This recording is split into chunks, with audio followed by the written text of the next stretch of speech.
Welcome back to my studio. Today I'm going to talk about something that we don't normally discuss, but is actually quite a problem for a lot of painters, and that is how to complete your painting. Stick around and I'm going to give you 7 tips of what I think are good things to keep in mind for your next painting.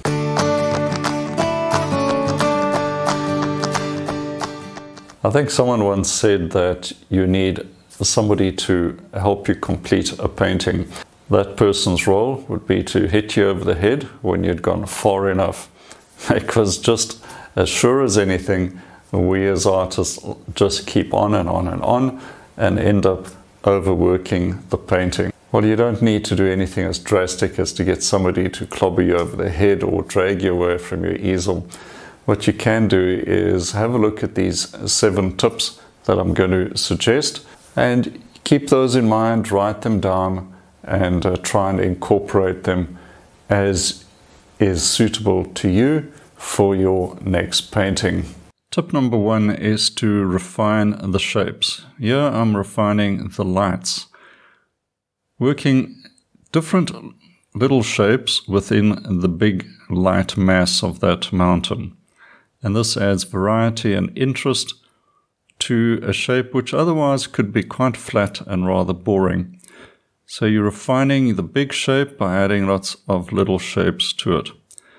This includes other light areas, like the sides of these trees are getting the sunlight added to them, and that's going to make the trees look a lot more interesting and better.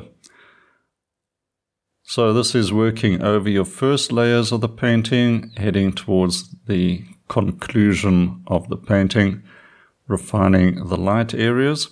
And then when that's done, go to the shadow areas and refine those as well. Here I'm adding some violet and cool browns to the shadow side of the tree.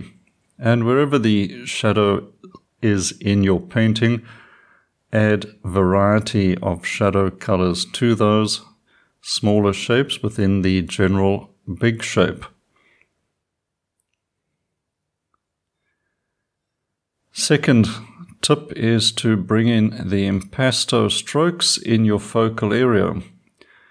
Here the light on the road leading to the corner of the road on the left, and I'm putting in good thick juicy strokes of paint, and that impasto is going to catch the eye and lead people towards the focal area. Then re-establish the darks. Very often during the painting process you're going to lose some of the dark areas, other colors are going to get brought in, and you need to get those darks back. It's re-establish that strong shadow pattern that you had in mind right from the beginning. And that attracts the eye and gets attention and gives some drama and interest to your scene. So always make sure your darks are restored. Then work the edges. Some edges need to be softened, like I'm doing here, and some edges need to be firmed up. Now in these shadows you can see I'm softening those edges up, just so they're not too demanding of attention, because a hard edge is going to grab attention, and I don't want a hard edge right in the front of the painting. But over here, this is a focal point, and strong edges are going to attract the eye to that area. Another tip is start to tweak colors. Within your general shapes, add little variety of colors.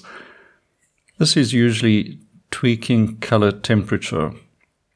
So you'll bring in different versions of cool. For instance, in these shadows, I'm using a couple of blues, cerulean, ultramarine, and a bit of cobalt blue, and I'm getting different cool colors within the shadows.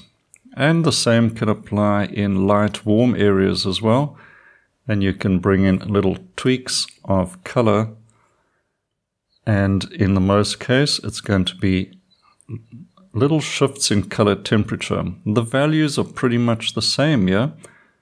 but I'm bringing in some warmish pinks and orange colors, and then slightly cooler ones as well, to just get a vibration of color.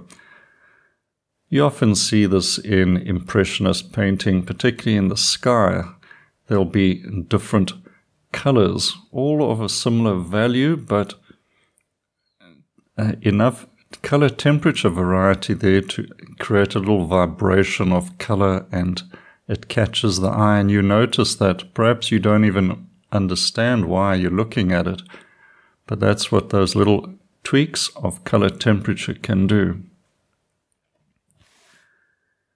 The next tip is to just assess. Here I'm adding in some tree trunks and branches just to add a little more interest in this area and to sort of echo the trees on the right hand side. Sometimes you got to remove shapes that are jarring or annoying, and maybe you'll only notice this the next day.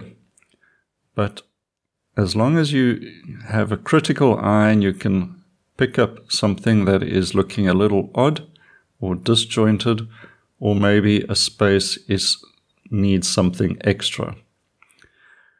And then finally, details, and what I also call zings and pops of color. These all add something to the painting. Here I'm including a figure, and a figure is great for adding a little bit of interest and scale to a painting.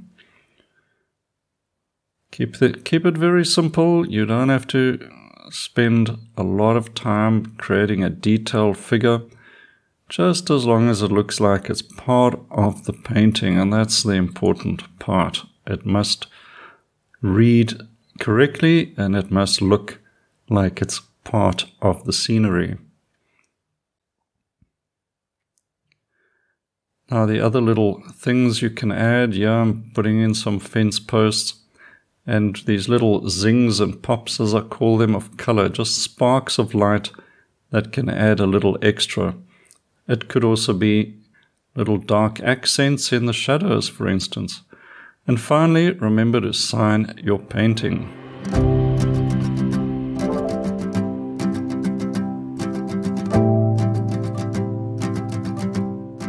Well, I hope that's given you some ideas or tips you can use to complete your next painting. And try and finish that painting with a bit more confidence so you don't overwork it and lose the sparkle or the spontaneity that you had in mind for that painting.